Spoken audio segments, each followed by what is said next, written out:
Assalamualaikum warahmatullahi wabarakatuh. Halo anak-anak pintar, bagaimana kalian kabarnya hari ini? Semoga selalu dalam keadaan sehat walafiat dan dalam lindungan Allah Subhanahu wa Ta'ala. Kali ini kita akan belajar tema 1, selamatkan makhluk hidup, subtema 2, hewan sahabatku, pembelajaran kelima untuk siswa kelas 6 SD. Sebelum kita memulai pembelajaran hari ini, kita berdoa terlebih dahulu agar proses belajar kita hari ini diberikan kemudahan oleh Allah Subhanahu wa Ta'ala. Tujuan pembelajaran kita hari ini adalah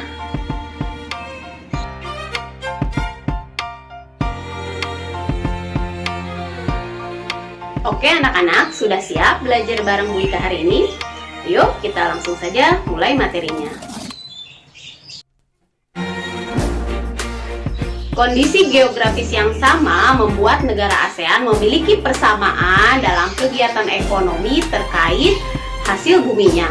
Sumber daya alam yang dimiliki suatu negara tidak hanya saja untuk memenuhi kebutuhan negara tersebut, tetapi juga dapat diperjualbelikan ke negara lain. Nah, dalam hal ini sangat mendorong negara tersebut untuk melakukan kerjasama. Kerjasama ini juga dilakukan oleh negara-negara anggota ASEAN. Bentuk kerjasamanya yaitu dalam bidang ekspor dan impor. Tahukah kalian apa itu ekspor impor? Simak penjelasan berikut ini. Ekspor adalah kegiatan menjual barang ke luar negeri atau negara lain. Pihak yang melakukan ekspor disebut eksportir. Sedangkan impor adalah kegiatan membeli barang dari penjual luar negeri atau negara lain. Pihak yang melakukan kegiatan impor disebut importir. Oke anak-anak, pada pertemuan sebelumnya kalian sudah belajar tentang negara-negara ASEAN terkait kegiatan ekonominya.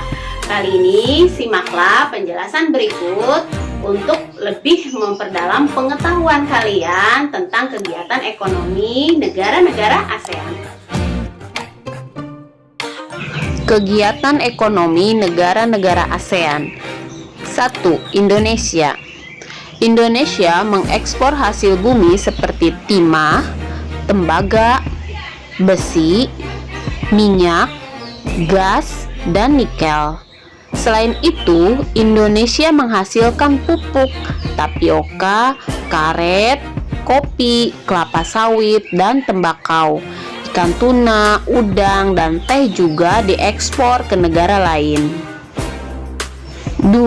Brunei Darussalam. Brunei Darussalam terkenal sebagai pengekspor minyak mentah, gas alam, dan produk minyak. 3. Malaysia.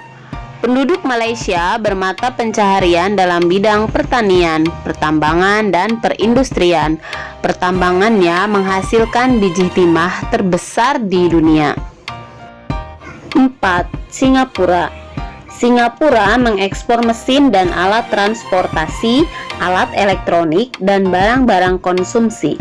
Bahan kimia dan produk olahan minyak dihasilkan juga di Singapura. Singapura termasuk negara Asia Tenggara yang berpendapatan paling tinggi. 5. Thailand. Mata pencaharian penduduk Thailand adalah pertanian, kehutanan, pertambangan, dan industri. Penghasil beras terbesar di Asia dan 3 sedunia. Dijuluki Gajah Putih, negara 1000 pagoda, lumbung padi ASEAN. 6. Filipina.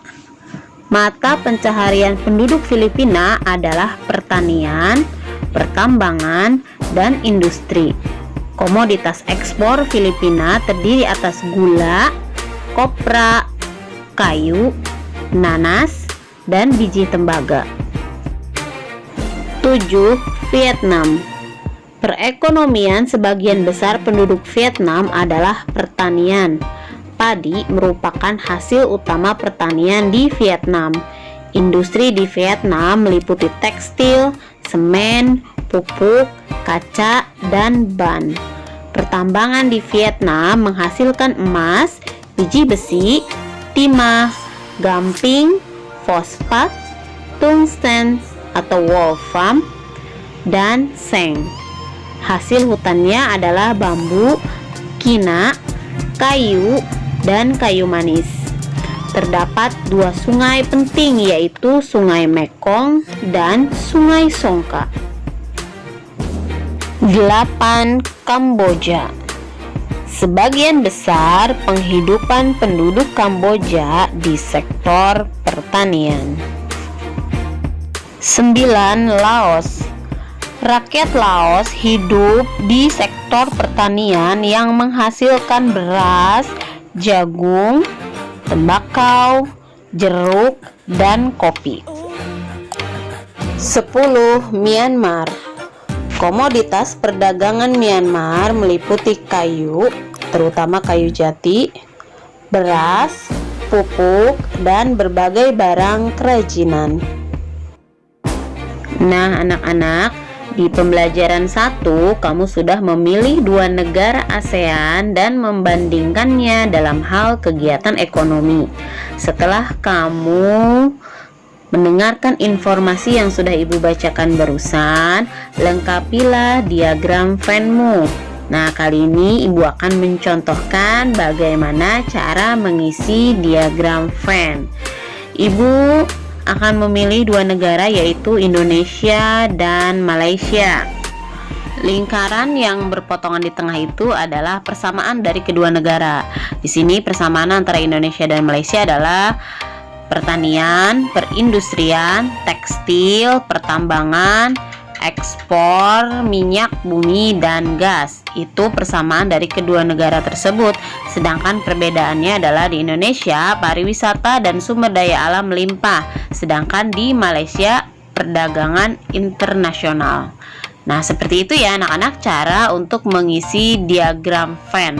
Nanti kalian di akhir video ini akan Ibu beri tugas mengisi diagram Venn, tapi cari negara lain selain dari Indonesia dan Malaysia ya. Oke anak-anak, coba perhatikan foto berikut ini. Apa yang kalian lihat? Yap, betul sekali, foto patung mangga dan patung rusa. Patung mangga dan patung rusa adalah patung yang terdapat di Indramayu. Buah mangga merupakan identitas kota tersebut. Begitu pula dengan patung rusa. Banyak seniman menggunakan benda atau makhluk hidup di sekitar sebagai inspirasi mereka. Jadi kalau begitu patung tidak hanya saja sebagai karya seni ya, tetapi juga dijadikan sebagai identitas suatu kota. Nah, patung apa yang sudah kamu buat? Pada pembelajaran 2, kamu sudah menentukan model patungmu. Lanjutkan kreasimu sampai selesai ya. Saat mengerjakan patungmu, kamu harus sabar dan bekerja dengan tekun. Kali ini kita akan membahas tentang bagaimana merancang pembuatan patung. Berikut penjelasannya.